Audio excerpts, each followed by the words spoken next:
Okay, we're live. Thanks, Rick. Call to order tonight's meeting of the Finance Committee. It's Monday, October 5th, 2020. Time is 4:30. I'm Lauren McNally, Fifth Ward City Council person and chair. I'm going to do tonight's roll call for everybody on the phone. Rick Deek, Basha Adamczak, Dawn Turnage, Domain Kitchen, Aaron Bishop, Kyle Mizak, Jennifer Ozinger, Julius Oliver, Kevin Flynn, Mike Durkin, Mike Ray, Nikki Posterly,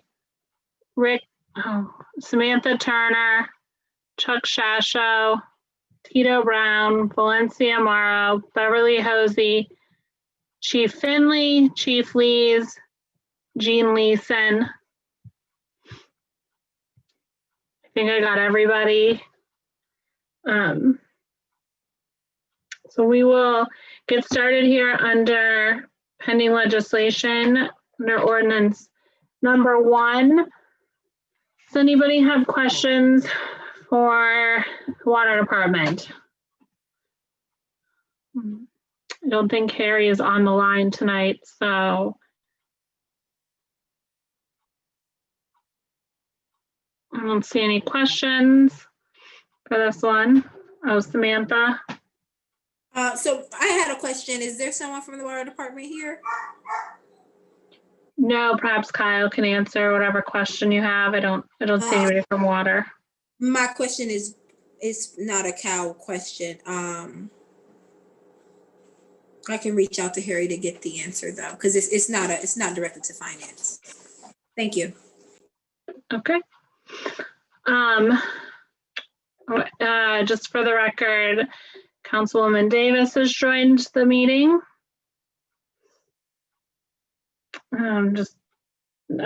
We just did number 1. Anita, did you have any questions on item number 1? Pardon my I don't know if it was already asked about Michael's lawn service. Oh, we're only on item number 1 here for Youngstown Water Department, the vehicles. Okay. Nope. Good. Okay. Move on to item number 2. Any questions on item number 2? Okay. Samantha. Thank you. Through the chair. Can anyone explain to me about the maintenance and upkeep of the pump station? I don't think anyone's here from the. Chuck can probably speak to that, or maybe perhaps Jean.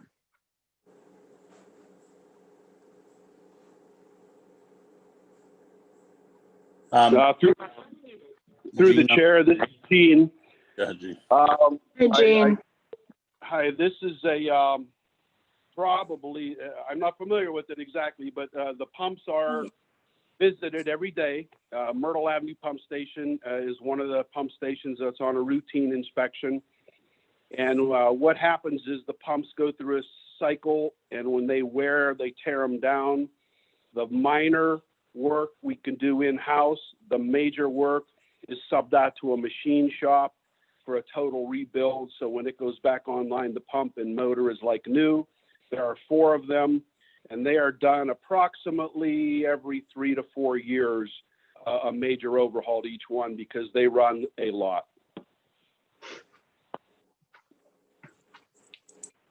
Thank you, Jane. You're welcome. Okay, I'm going to move on here to number 3. Samantha. Thank you, through the chair. So my question is, this might be for Bob. How long have Michael's Lawn Service been collecting mattresses for us? Through the chair, this is Aaron Bishop. So I'll be answering those questions this evening. And we've been working with Mike's Lawn Care for about 3 years. We're working with his father, and the father passed away. So we've been working with Michael Jr. since March of 2020. And this all Okay. it all went through the bidding process. He had the lowest bid of $20 per mattresses. And so we've been working with him. But I did do some research, and in 2017, we picked up 188 mattresses, 2018, 213, 2019, 219. And since March, we have picked up 1,162 mattresses thus far. Samantha, Thank you, through the chair. So Aaron, he went through the bidding process in March. His bid, I assume, was accepted. And since it's in the health department, did it go in front of the health commission? And this is why it's just coming to us this late? Or why are we just now seeing it to appropriate the funds? I'm assuming we've been paying for him to pick up these mattresses. Right. We appropriated these funds back in March for $20,000, and we obviously exceeded that. So we're just asking for additional funding for that. Anita, Through the chair, can I correct on something? Thank you. We're not asking for what, funding. Kyle, Through the chair, we are not asking for funding. We are asking for council to give Board of Control the authority to increase the contract level up to $45,000. The funds are in the budget. We have expended up to the level that BOC can expend, and we're asking to spend more for the remainder of the year so that we can continue to have mattresses picked up and avoidance of going into garbage trucks. Anita, Thank you. Aaron, I'm in the numbers part. Could you give me those numbers again on the number of mattresses that were picked up in 17, 18, 19, and then how it jumped up into 20? Sure. Aaron, Through the chair, 2017, 188, 2018, 213, 2019, 219, and 2020, 1,162. Thank you. Mhm. And go ahead, Anita.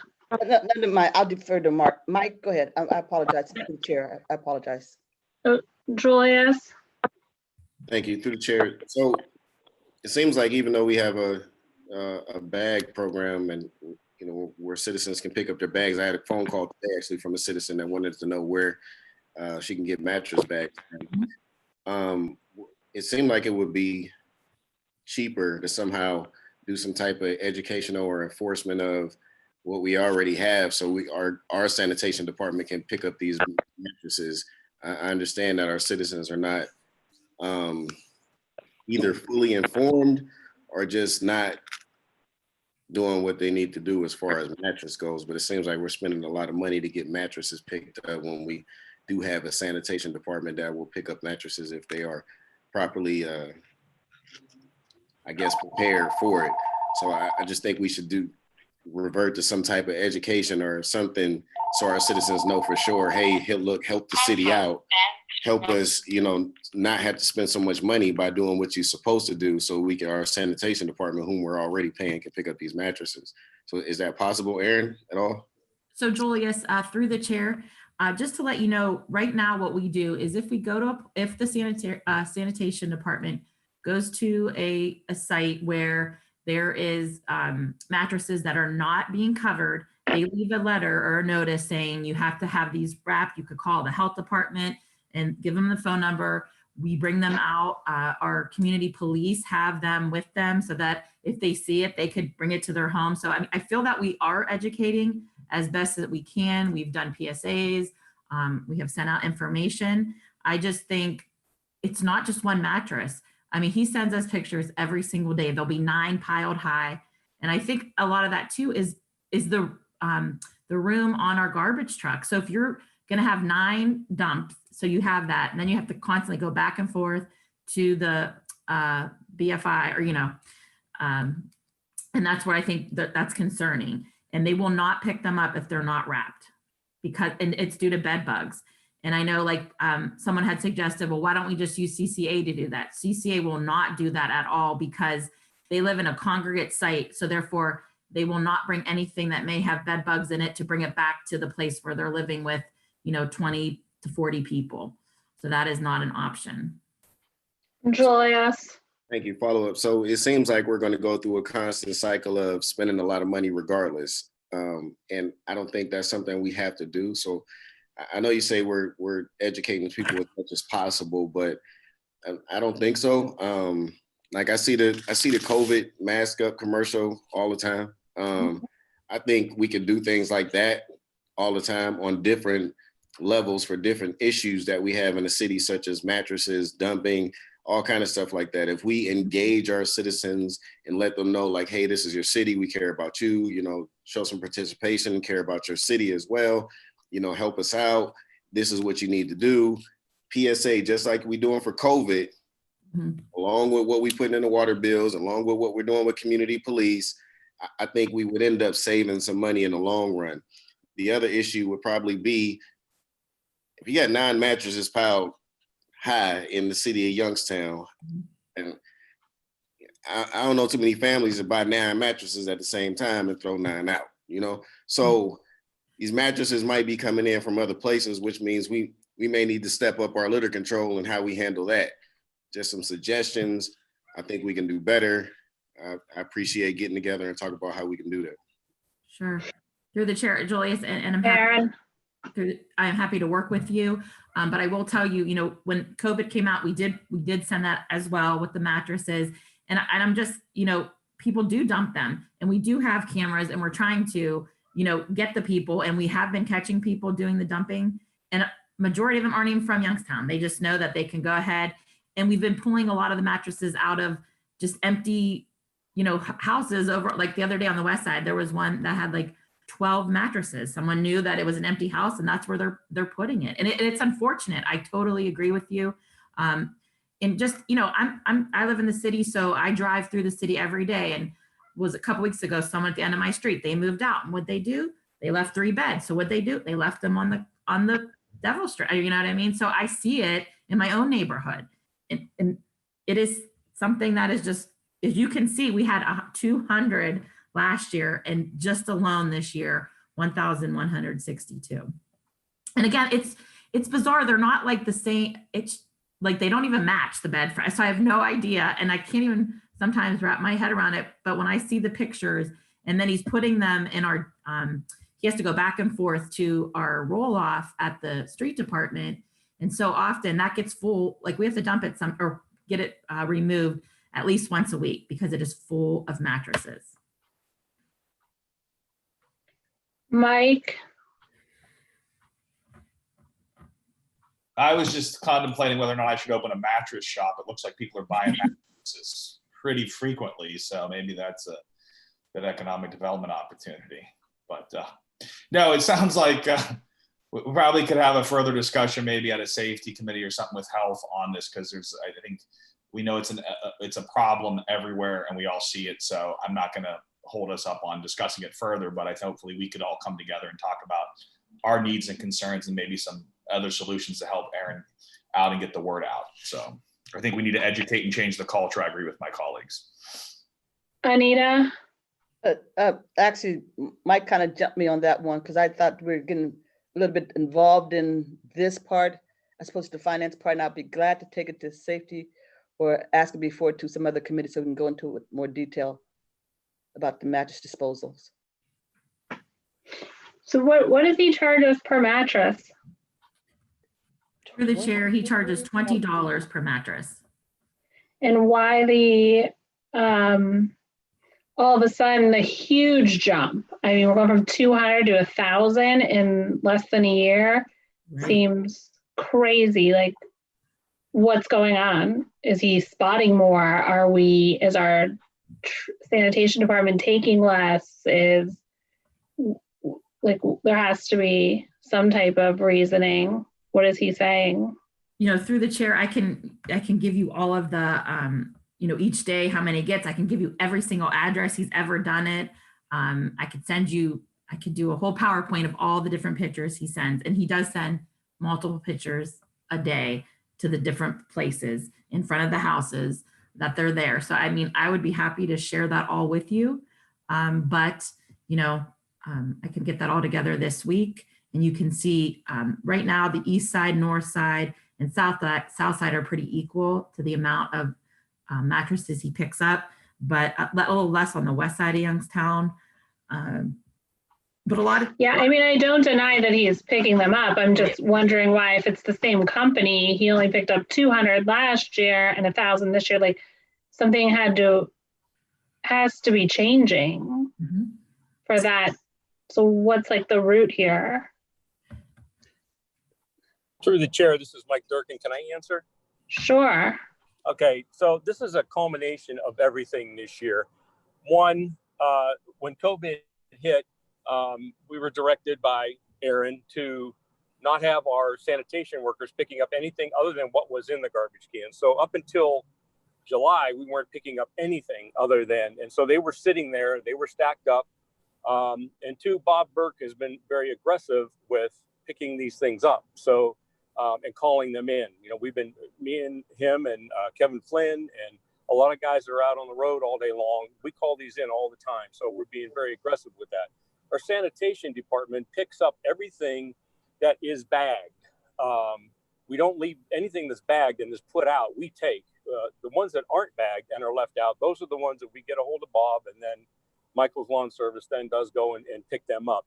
It would not be prudent of us, I don't believe, to go then have to go back once somebody has bagged them and pick them up with our trucks, you know, back and forth. Mattresses do take up a lot of space in the sanitation truck, so they do take up space that we could be hauling more trash back and forth. So in the long run, yes, they do require more trips back and forth to the dump. So I don't know if that helps or not, but I believe it's just a culmination of everything. Plus Michael Yarn Jr. that's doing it is, he's a young man, and his father was, you know, a little older, and he is a lot more aggressive with getting them and picking them up. He's not afraid to touch anything. He's not afraid to pick anything up. And for $20, I believe, I don't know, but I believe that, you know, it's working and we're getting them off the streets. However, there are a lot, and, you know, we all see them every day. Everybody that drives in the city sees them, but, you know, we're just trying to make a dent and getting them off the streets. And that's the main goal. And you'd mentioned that he's putting them in our trash at the street department, and so we're actually disposing of them. He's just doing the pickup. Through the chair, yes, we're disposing them. We have roll-off dumpsters down there because we get them also from demo sites and things like that. So he's not the only one putting them in the dumpster. He does a large percentage of it, but we get them, you know, from demo sites and things. And so we put them in ourselves also. So we're paying $45,000 just for him to pick them up.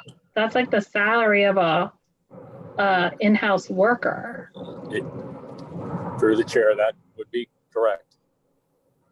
I guess But we don't that's have- where it doesn't make sense to me. Yeah. Julius? Lauren, I don't know if you can see them, but I think Basha and Samantha had their hands up before me, just trying to. Okay, Hold on. sorry. Do you want me to call on them first? Yeah, that'll work. Basha? Thank you, through the chair. Mike answered part of my question because I too agree with you, Lauren. I felt that was a really high jump. We averaged about 200, and now for it to be 1,100. And I was wondering if he receives referrals from when people call in, or does he just drive, you know, as he's driving down the street and he sees them. My train of thought would be that if the house is not abandoned and a resident set out a mattress without being wrapped, in lieu of him picking it up and us being charged $20, our community officers as well as some of the council people have mattress bags. I mean, I found that a lot of times if I just stop at someone's house and let them know, kind of like Julie said, a lot of times people don't know, hey, it has to be wrapped. I give them a mattress bag. They'll wrap it, or they'll just take it, you know, back for the next, you know, pickup day. I think that's a lot of money that we're paying out. Understanding, I mean, it is a big issue. We need to fix it, but that just sounds like a significant amount of money. Samantha? So this question actually would be for Jeff Libyan, and it's really just on the language of the legislation. If the right now it reads is that you want to go to $45,000, but you've already, according to Cal, you've already approved $20,000 at border control level. So can that reflect in the legislation that you've already spent? At this point, I calculate 23,000 at your border control level, and you anticipate going to the 40,000. Can that language reflect that you've already approved that 20,000, Jeff?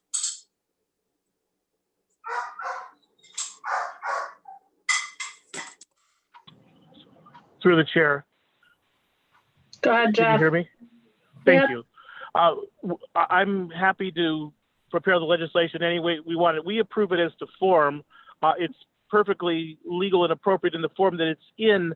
But if council would like it more succinctly written, we can certainly do that too. We just have to work with the department heads to all work together to make sure we're on the same page as to how you want the language to read. But either works from a legal standpoint, but it's certainly a matter of preference. And if you prefer it more specific, I'll be happy to do it that way. Samantha? Yes, thank you, Jeff. I would prefer that level of detail. It makes it clearer, I think, for anyone picking it up, to seeing that we've already spent these dollars and these are just add-on dollars. Okay. Jeff? Yes, ma'am. Oh. Hello? Yes, Jeff, go ahead. Did you? Well, I was going to say, does council want to come to a consensus? Because I mean, I'm perfectly happy to do it as Councilwoman Turner would like it, but I just want to make sure that that suits the other council members as well, so that we're not, stepping on any toes of people who would prefer it one way or over the other. I would just hope council would have a discussion as a group so that I know how it is that you would like it all collectively. That's fair. Okay. We can do that, Jeff. Thank you. Anita? Through the chair, this figure might sound kind of high, but it is, I got to believe it's probably cheaper than employing someone at 45,000, because if we're employing them at 45,000, as an employee, we'd also be paying their benefits.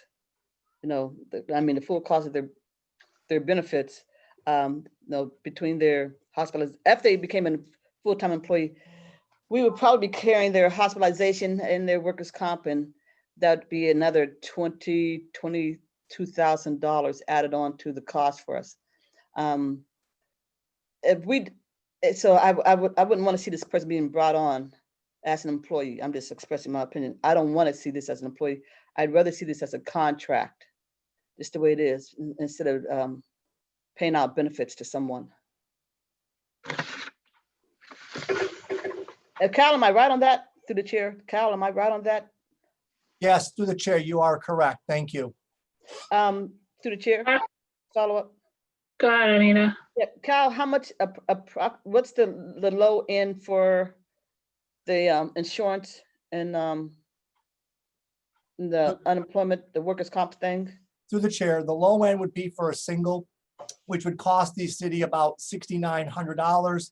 And the high end would be married with a family, which would cost the city $26,000. On top of, if they worked in sanitation, they would have pension amount of roughly 24%. And to highlight also, he is using his own vehicle, his own gas, and his own insurance. So we're not paying for any of those expenses. And so ultimately, we're getting this service, and we're hopeful that next year it won't be in this same ballpark. But given that, as Mr. Durkin and Ms. Bishop pointed out, there was a surge, and a lot of it had to do with the fact that certain things changed in operations, and because of the COVID money and people getting a belief that maybe removing bed bugs would be another way of spreading the COVID-19. Kyle, what does our starting salary for sanitation? Through the chair, we are roughly at $19 and something cents, and that is the contract has increases over the next 2 years. So ultimately, they would be bidding unless we went outside and created a different position. But right now, under the master salary, all we have within that union is sanitation drivers. And so the starting and this job though would be technically a part-time job. I wouldn't think it's full-time if we're contracting it out. It's obviously not full-time. To the chair, if we make it part-time, there will not be any medical insurance. There will be the ability to pay pensions. The question is, if the volume dips, we'll be paying somebody to do something where if the volume dips and we're paying per mattress, our costs will go down. And like, again, we can next year start it again at a level that's below this threshold and then keep you abreast of how much we are spending so that if there is a need for us to come back to you next year, because this would only be through the remainder of this calendar year, we would work with you to make sure that the activity and the volume is commensurate with what we're paying. And we will then see too, if we're getting higher compliance where our citizens appreciate that this service is being offered, and then this would help maybe avoid dumping and generating nuisance requirements for us to then have to pick up and pay for duplicate services. Julius, did you need me to come back to you still? No, I'll wait till everybody else to get their hand up going. Basha? Thank you through the chair. I have a two-part question. The first part would probably be for Aaron. How are we tracking the mattresses? Like, does he have to like provide the location and take a photo of the mattress, or are we just taking his word for it? And then my second question, if I'm not mistaken, I believe Mike Durkin mentioned that he's also picking up mattresses from like demolition sites, like houses are going to be demolished. I would think that the contractor that was awarded that demolition contract would be responsible to remove everything that's on site. So I almost feel like we're paying like double. We're paying for the demolition, and then we're paying this other gentleman to pick up the mattresses that happen to be at the demolition site. Aaron, do you want to respond first? Yes, through the chair. The first is every week he sends us he has it on like almost an Excel spreadsheet. It has the date, where he picked up, the location, the exact address, and then how many were there, and then the amount. And then usually he doesn't send us a picture of every single one, but he does if he sees it's a big one, he'll send us a picture of that. If it's more than like 2, he'll send us a picture, but we don't ask him to send a picture of every single spot he picks up. But I can get you, I can give you the weekly thing that he sends us every single week. He'll send us the bill that has all of that information on it. Mike, Mr. Durkin, did you want to talk about in reference to the second part of her question? Sure, through the chair. I might not have made that clear, Councilwoman, that he does not pick up them at the our demo it's not our demo contracts that we do that with. This is our own street department. When we do an emergency demo, if there is a mattress there, then we throw it in there. He does not go out to our contract demolitions and pick anything up. They take care of everything. That is in the cost, and there is no extra cost for that. Through the chair, can I make a suggestion? Kyle? We could potentially, at the end of this calendar year, rebid it again to start services for next year and make it again more competitive and potentially lower that cost for calendar 2021. But we are at least obligated that if we're going to continue this service, given that he was the lowest bid when we started this, we could finish the year. And as part of moving forward, we could in December request bids again and see if we could get somebody to come in with a lower cost. There is the concern that if someone comes in and those bids are higher, then it's not going to work in our favor. But we can go one of those 2 different paths if council would request that we do that on their behalf. Kyle, is this being paid for out of enterprise sanitation? Through the chair, that is correct. Julius? Thank you, through the chair. Just in the effort to save money, I would suggest, I know we done had a hard time trying to get together these tire shops with regulating, how they dump their tires, but I guess my concern would be part of the reason why we may have seen such a spike in the mattresses, because that's a huge jump from 200 to over 1,000. What do the mattress stores do? You know, when they buy new mattresses, they deliver them and they take away the old mattresses. Where do they take the old mattresses? So I'm just thinking we might need to come up with some new legislation for both issues. You know, for companies that's recycling things, or because that's a huge number. And I ain't saying do no mattress shop people, but that's a big number, and dude making some good money. So in order to save the city some money, I'm just saying we might need to come together and get some type of legislation together to regulate how companies handle their old materials that are taken away. Anita? Through the chair, Aaron, do you expect this number to drop back down next year? Or has it gone down since our sanitation department has started taking up all the trash again? They are taking up the mattresses now, aren't they? If it's at the curb? Aaron? Through the chair, they are only, like I said, they're only picking them up if they are wrapped. Right. That's the only way. So like I said, a lot of the ones that he's getting a great number of are at a dumping site or at an empty house that people are just throwing them in. So there is a lot of things that we need to discuss. I mean, I agree, and I'm happy to sit down with all of you to discuss this. But I mean, I know it is. When you look at the numbers, it amazes me too. But I also have seen the pictures. I have seen, it happened. I've seen it with my own eyes. You know what I mean? As I drive through the city of Youngstown, there are a lot of people. They leave tires, like Mr. Oliver said, as well as leaving the mattresses. And so we do want to work on this. Since Bob Burke came on in March of 2020, he really has worked very hard into building up this program. And his end game is always that he just wants the city of Youngstown to be a better, cleaner place. So any other ideas you have, we're willing to listen to them. Like, we're just here to help. I mean, we are here to just do what we can to make our city cleaner. That's our job. I hope we see a decrease. But again, in March, when the sanitation workers were like, we're not picking anything up except for the things that were bagged and they were in our containers, who'd that go on? That went on our people to go and to make sure that mattress guy came, and because we couldn't just leave the stuff at the curbs of people. So I think we did a great job in continuing to do that when things weren't getting picked up, and trying, like I said, we try to educate the people as much as we can.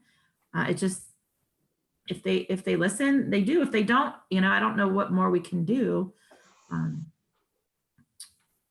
So like I said, I'm happy to sit down with all of you if you'd like to and discuss this further, because I know it's already been 30 minutes. So if you want to take us into another committee and discuss it, we can. Are there any other? One point to the chair. Kyle? If council chooses not to act, we need to notify him. Well, I informed Aaron earlier that if this does not go through, that he needs to be notified to stop, because we are at our limit. And I just want council to be aware of that, so that at least that plays some role in your decision-making. Samantha? We can talk about education of the community in a public health meeting in regards to the mattress collection and litter control. That's all I wanted to say. Mike? Not pulling this legislation. Mike? No, I think, it's a matter of making the city look clean and public health and safety. So I'm fine with this proceeding in the states it's in, because any delay is going to create further just hazards, and we don't need this to back up. We see that us not picking them up, I think, kind of led to this situation we're in now. So I'd want this to proceed. Any further questions on this issue? Okay, I'm going to move on. Number 4, are there any questions here? Samantha? My first question is, what happened at 20 Federal? Kevin? Through the chair. Good afternoon, everyone. There was an adjacent property, the Wick Towers, who prior to my arrival in this position worked out a deal with the previous administration and built a steam room. And the steam room means ultimately their boiler room in 20 Federal's basement. Unfortunately, one of their pipes burst, causing a large amount of water into 20 Federal's basement. It flooded pretty good. At that time, I contacted our insurance company, the claims adjuster. He came on site immediately and called ServPro out at that time. Samantha, do you have a follow-up? Yes, when did this happen? Kevin? Through the chair, I'm sorry, I don't have that date in front of me. Through the chair, it occurred on April Kyle. 20th. Through the chair, it occurred on April 20th. Okay, thank you. So then I have a follow-up. This is, oh man, this is $250,000. At what point do we notify council? I guess that question might be for Jeff, because if it happened April 20th, it's already October and we didn't get notification of this. And this is a sizable bill. Knowing ServPro, this wasn't a blank check. We had an idea of what this was going to cost fairly early on. So I'm just confused as to how it's gone so long. Have we already paid them? We need to pay them now. Why weren't we notified in May? We started meeting back right then. Through the chair. Kevin? It actually took months to complete the job. And we are being reimbursed by our insurance company for all these expenses. That's great. Thank you. Through the chair, I understand how the insurance is working, but what I understand completing the job, but you knew that the job was $275,000 and we needed to appropriate those funds so it can be paid. I guess this question actually is for the law department. At what point do we notify council of this emergency or even a heads up that this is coming down the line? Because it's been 5 months since this happened and ServPro they gave you a number. Someone signed a ServPro contract. So I just want to know how we haven't been notified of this before today. Through the chair. Go ahead, Kevin. The question was for Jeff. Is what does that procedure look like as the attorney for the city? Oh, okay, I'm sorry. Jeff, do you want to answer that? Yes, I'll be happy to. I'm sorry. There was a little bit of a glitch. Would Councilwoman Turner please repeat your question? At what point legally do you need to notify council of a bill that needs to be paid? This bill is $275,000. When you entered into that contract with ServPro back in May at the latest, why was council not notified? And at what point do we notify council? I don't know that there's a legal time requirement in order to notify council. I guess it doesn't get paid until council says it gets paid for a number that high. Although I would imagine the insurance carrier, if council doesn't act, would provide the money and perhaps hold it in escrow until council finally acted. But I don't know that there's a specific number of days that is required to notify council of an outstanding bill. I've never been asked that question before. I'll be happy to reduce it to writing if Councilwoman Turner would like. I would. I just would like to know what's the reasonable expectation for this. 5 months is a long time to have a bill out there and then it just hits our desk. I understand we're being reimbursed for it, but it's kind of a trend that I think we should work to end. Thank you. Councilwoman Turner, Kyle. give some input. Thank you. The city received notification from Tokyo Marine on July 29th that they had determined a settlement with the vendor. As in all claim cases, we have a deductible. which was $10,000 on this particular event. The vendor and our third-party administrator for Tokyo Marine worked out together what ultimately the price and agreement of what they're going to pay. Tokyo Marine then forwards us all of the proceeds. We are required to pay the vendor with the proceeds that Tokyo Marine gives us. Those monies were not received here at the city until August 28th. You, as a group, were in summer sessions, and the last meeting, it was still being worked out because there is an issue where the full payment has not been released because there is still some asbestos that has not been removed. And the insurance company and the vendor are going back and forth to come up with a potential settlement. That is why this has kind of not been brought up to you yet, because we haven't had all of the information to make sure that we could provide you with the details that you are asking tonight. This is why it is in front of you, and I apologize as the fiscal officer of not making you aware of this as it happened sooner. And I will, going forward, anytime that we have a large claim on any city-owned asset, to give you the heads up. Julius? Thank you, Cal.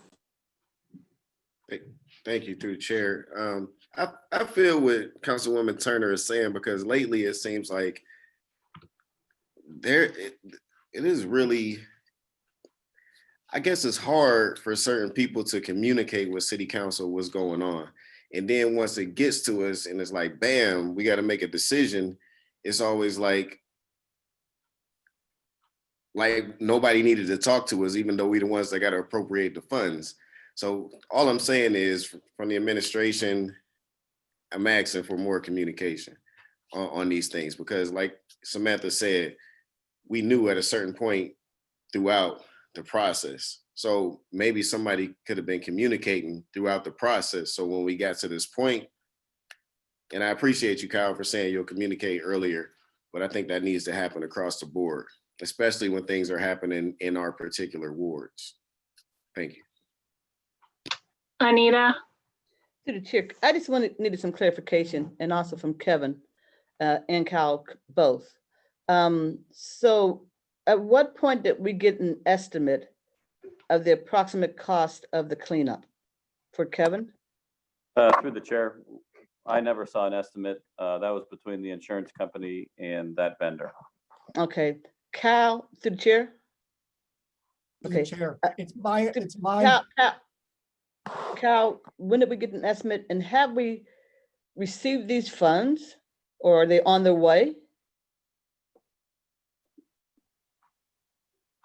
To the chair, we have received these funds. We have them. We we're being told by the insurance company that those funds need to be released because they are payments to the vendor for work done. It's my understanding that because of it's an emergency nature, that and standing water that, if Kevin corrects me, was almost a foot deep. And if you look at the footprint of 20 Federal, you can imagine how much water was in that basement. They needed to act immediately so that we were not going to have mold and other things that potentially could cause that building to have people evacuated because of just the nature of the amount of water. So that is why it's done on an emergency, where that vendor who could, again, deal with the size of that type of issue was called immediately by our insurance company, because our insurance company is who are required to notify first. And then they have contractual agreements with some of the large customers that do this kind of work. And that's why they chose Service Pro. Anita? So my last, so then we received the 265,000. We had that in the coffers, and then our share was a $10,000 deductible. Is that correct? Through the chair, that is correct. We received 276,000. We owe the vendor is going to be paid 2,275, and we are going to actually get a check for $1,400 because you have to take into consideration the actual recoverable depreciation. So there was actually some money given to the city, $1,000 roughly. Okay, thank you. Any more questions here? Okay, I'm gonna move on. Item number 5 is off the agenda. Item number 6, any questions for this program renewal? Item number 7, questions here. Samantha? Thank you. Sorry, through the chair. So this contract, what are the effective dates? For Aaron. Yep, through the chair, this is Aaron. So that ended on September the 30th, 2020. So it would start October 1st, or it would have been 2019. So for this one that we have in front of us, the effective dates is 19 or 20? No, this one coming up will be starting, I'm sorry, October 1st, 2020 to September 30th, 2021. Thank you. And is there an option to renew? There is, yep. And we would like to continue to keep this contract because we have been doing it for several years. They have done a great job through CCA. As you can see, we do 55,000 that works strictly in our central business district. And then the other 47,000 is to do all the dumping, all the illegal dumping and the litter removal that they have been doing again this past year. Great, thank you. So through the chair, can I ask for the law department to include the effective dates in this piece of legislation as well as the information with that it being an option to renew?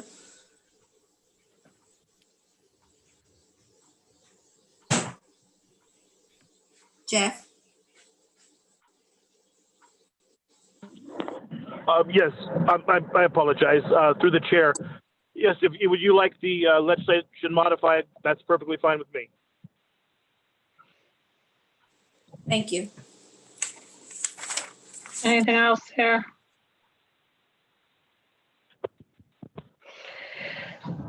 Okay, number 8, any questions for this program?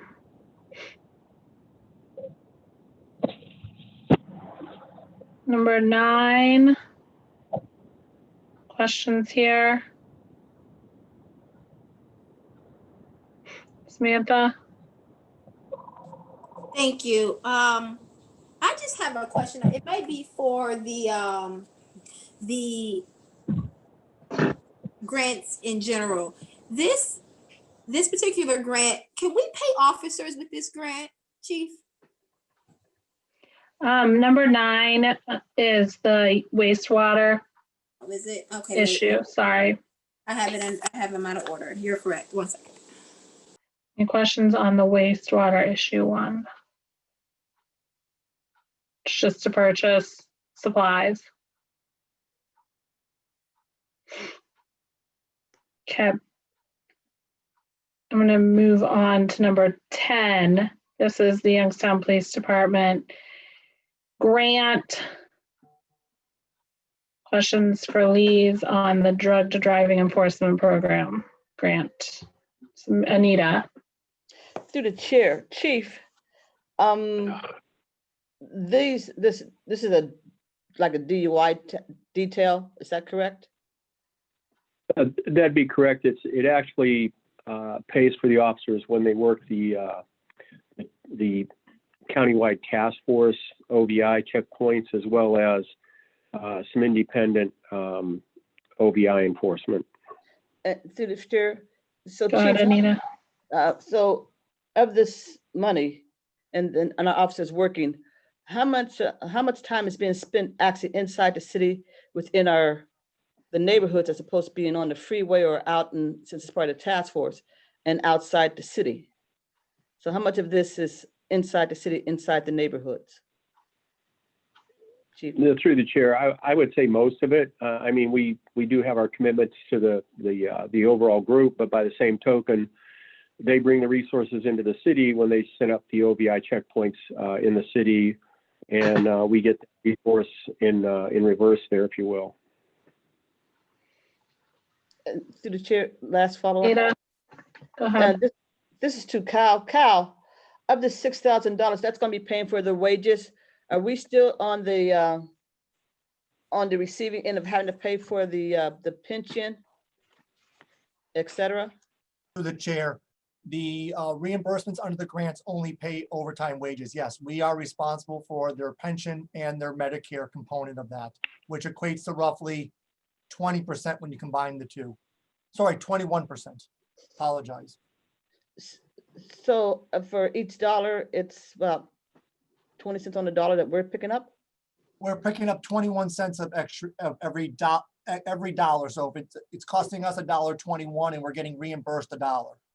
Okay, thank you. Any more questions here? Move on to number 11, also Police Department grant questions here. Samantha. So I kind of got the question answered, but I want to be sure. This grant also pays for wages? Through the chair, that'd be correct. Both grants are designed to pay for overtime only. As far as I know, I don't think we get any reimbursement for anything else, be it the use of the cars, gasoline, et cetera. So it's for wages. That's part of our agreement. I'd also remind everybody that these are no match. There's no match for these grants. So if you will, that's our end of it. Samantha. Thank you. So that answered my next question of approved costs is, I guess that's just for wages. But I guess this question is for Cal. How most of our grants are for overtime for officers to do these additional assignments. How do we reconcile that with our large overtime budget? Because grants are in addition to what we have. We don't account for them, correct? Through the chair. Kyle. When we sit down quarterly and have those meetings where I show you the breakdown by overtime, if you look at that spreadsheet to the far left, there's always a large R next to the type of overtimes because we have to track these overtimes individually versus our regular overtime that the patrol officers work or the anybody works doing things that are part of normal operations. So those hours are tracked separately, and with those reports, that's how we submit the documentation to whatever entity is providing that funding. And with that detail, they then reimburse us. So yes, we do track each one of these special overtimes by individual, by hour, and that backup is used to request those reimbursements. Anita. So Kyle, with these two grants of 45,000 and 6,000, how much do we have to pay out of pocket that's not covered by the grant? All total, what's? Through the chair, if you take that amount and you multiply it times 1.21, let's just say it's 45,000. Okay. It's going to cost us a total of 54,450, and we get reimbursed for 45 of it. It is the components that's not covered, the pension component and the Medicare component. So, through the chair, now, this is my last follow-up. It's going to cost us $9,000 for this $45,000 grant. Even though it says there's no matching, there is a matching, a form of matching, because we do have to cover the pension and the Medicare. Through the chair, only if we end up spending all of the funds. So it depends upon how much of the funds we actually draw down. But if we were to draw down all of them, yes, that would be our cost that we would be absorbing. Thank you. Samantha. Thank you, the chair. Just Chief, you said these are for checkpoints only when you do the checkpoints with the county? Through the chair, no. That's one small component of it. The the OVI will also send out patrols independent of the checkpoints. And for the drug to driving and the stepped, that will be self-directed or by the department. And since we're discussing STEP in particular, which is selective traffic enforcement program. The last safety committee meeting, a number of you were complaining about areas where you were having speeding. I would suggest you email me at least 2 of the streets that you're having problems with, and we'll focus on them with the grant money from the STEP part of the grant. I intend to. And thank you. And through the chair, just to follow up. So without a message from us, where do you do this targeted the targeted stops?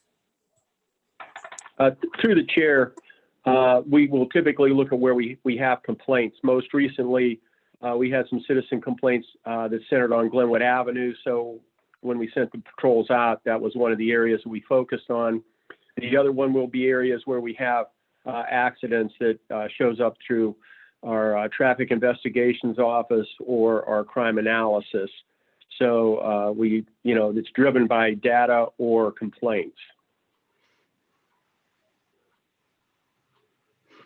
Anything further on this item?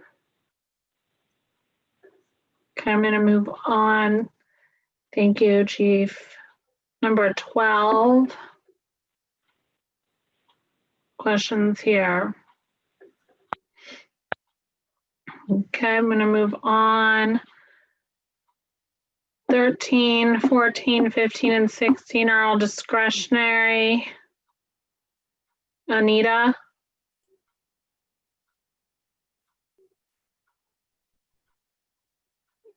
You're muted, Anita. Back on number 12. Sure. With this CARES Act. So Cal, this is the thing, this piece of right here is what your letter was addressing, correct? Through the chair, no. My letter was addressing the first 2 payments that came under House Bill 481. Okay, And the thank you. 175 million from the State Controlling Board. I got it then. Thank you.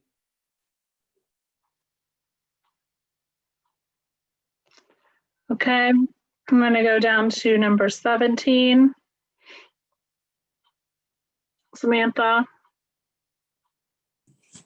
My question simply is, what's the reason for switching from one department from community planning to code enforcement? Through the chair. Mickey? Hi, thank you. This was part of our restructure plan that was presented to CPED committee a couple months ago. And the person in the position had already been moved to code enforcement because enforcement is part of that duty. And historically, this position was under Public Works. One of the mayor's initiatives a year ago was to put it back where it kind of worked better, which is under enforcement and Public Works. So we were just making a change based on where it was and where it lies and where it can be better served for the good of enforcement. Samantha?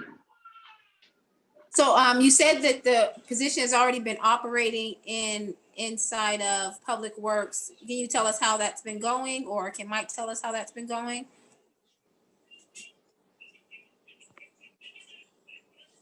Mike or Nikki? I can, through the chair, I can talk a little bit on it.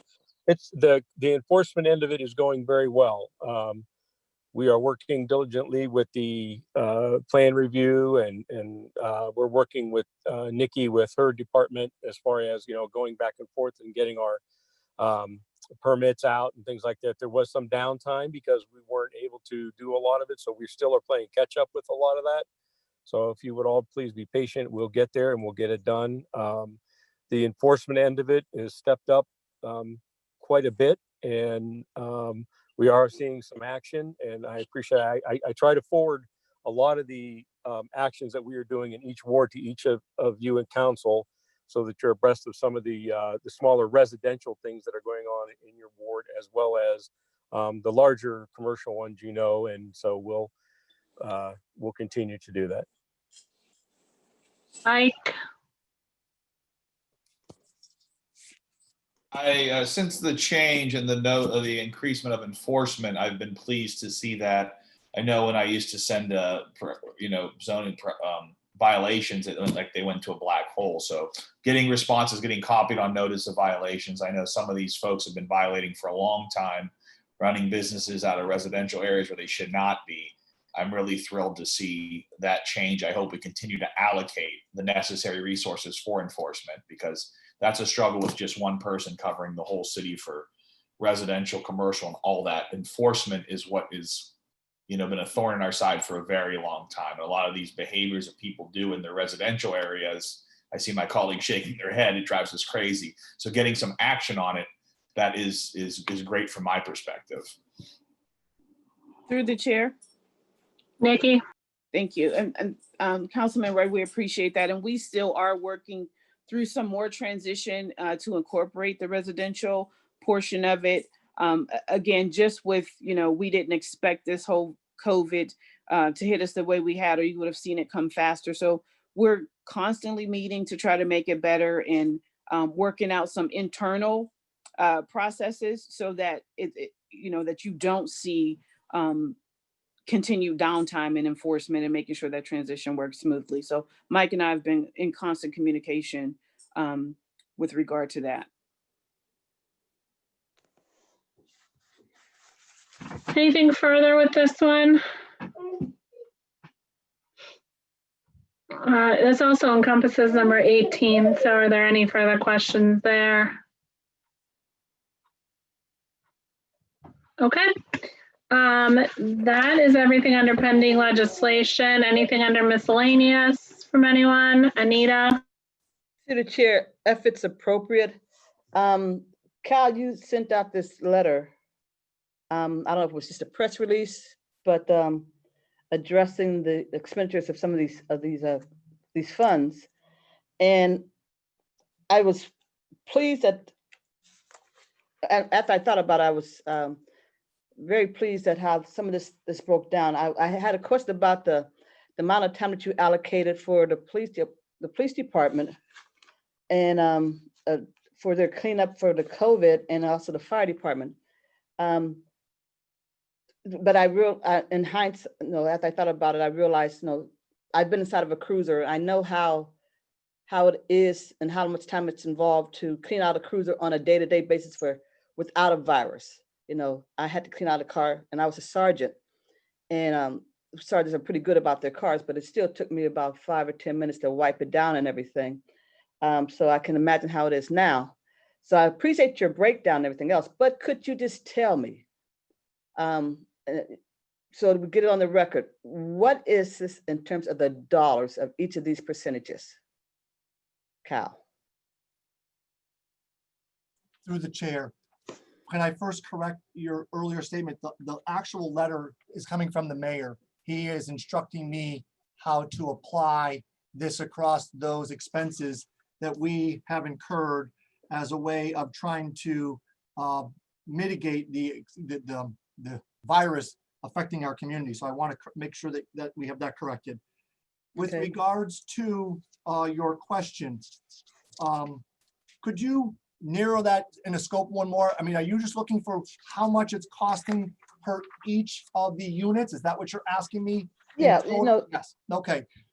Based on those expenses that we incurred between the middle of March through the end of August, for 911, we're talking about, I'm gonna approximate roughly $77,000. For the police department, we are talking about approximately $1,157,000. For the fire department, we're talking about roughly $1,074,000.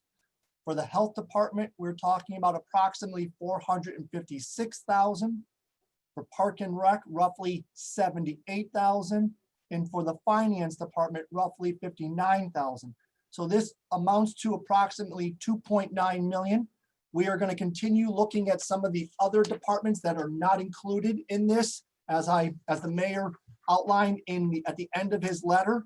And under the guidelines of the CARES Act, we are internally working with departments with this new money that is going to be arriving in the near future. I'm hoping within the next day or two. And if there is some time at the end of council, I can address some questions on where we're going to try to target some of those funds. So that is something that is outside of the current document, but we have started internally to highlight and identify some changes that we'd like to make across our buildings. So if council would be willing to give me a few minutes, I could do that at the end of the meeting. Okay, I think we can probably do that on Wednesday. Anita? You're muted, Anita.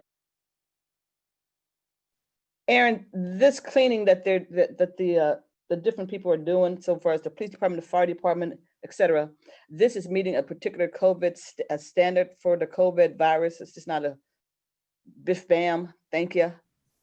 Yes, so from the very beginning, back in March when it all came, we had the standards that they had to follow, and we gave the guidelines to both the fire department as well as the police department, and they have followed. We told them what cleaning supplies is good, what they can and cannot use. And so we really appreciate that they have been following those guidelines, since the very beginning. And who follows behind these individuals to make sure that they are meeting those standards? I mean, I guess I just assume, when I talk with the chief and he says that it's being done, that it is being done internally. We don't go and check on them. We just take them for their word that it's being done what we've asked them to do. Anita? To the chair, Chief Finley and Chief Lees, are there supervisors on station at the police department and the fire department at the firehouses who are making sure that these things are in compliance with the standards that were set?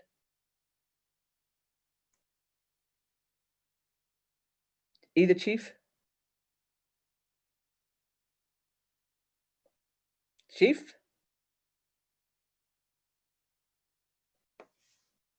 I'm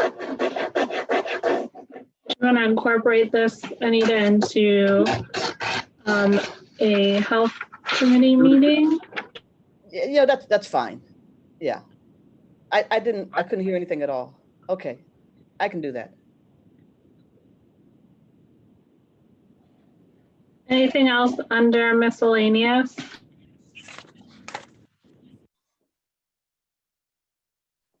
All right, then I think we're ready for a motion. Basha. Thank you. I just want to gain some clarification. Are we sending number 3 to committee then? No. I think number 3 would stay here if we wanted to do anything with it. I don't know what committee it would go to. Anita, are you? No, Anita, does the committee want to keep it here, or would the committee like to forward it to council for consideration? I would prefer to see this here, just go ahead and go forward. All my questions were answered to my satisfaction overall. So. Okay, well then, I am prepared to make a motion. I would like to make a motion to forward ordinances 1 through 4, 6 through 18 to council for consideration. I'd second that. Okay, I will take a motion to adjourn then. Motion to adjourn. Second. Okay, we're adjourned at 5:40. Thank you, everyone.